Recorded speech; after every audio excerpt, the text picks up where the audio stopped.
friends, Keisha Shepard here, teacher, writer, blogger at whispersfromtheridge.weebly.com. I'd like to share another poem with you today, then give you a strategy that I use and that you might try as well to generate some writing, and then offer an invitation to write. So this poem is a haiku, which is a 3-line poem. The first and the third lines have 5 syllables. The second line has 7. So I'd just like to read that to you now, then I'll give you a strategy that I used to come up with this poem, and then offer you again that invitation to write. So this poem is called Little House.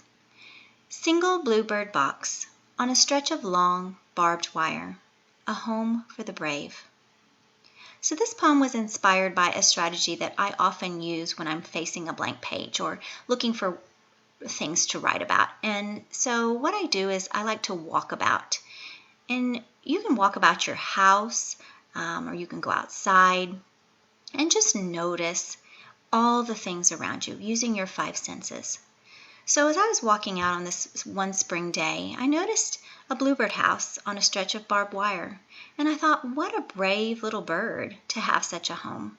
It just got me thinking about all sorts of things. Again, the idea of being brave and being alone and thinking about things that are around me in the world. And so I just started making lists and trying to capture all of the other details that I could in my notebook.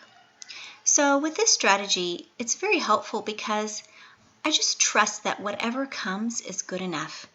And that helps me to face that blank page. So I would encourage you to write with that in mind, and just to invite you today to try walking around noticing the little details of things in order to spark writing. I hope that you enjoy your time writing today, and until next time, happy writing.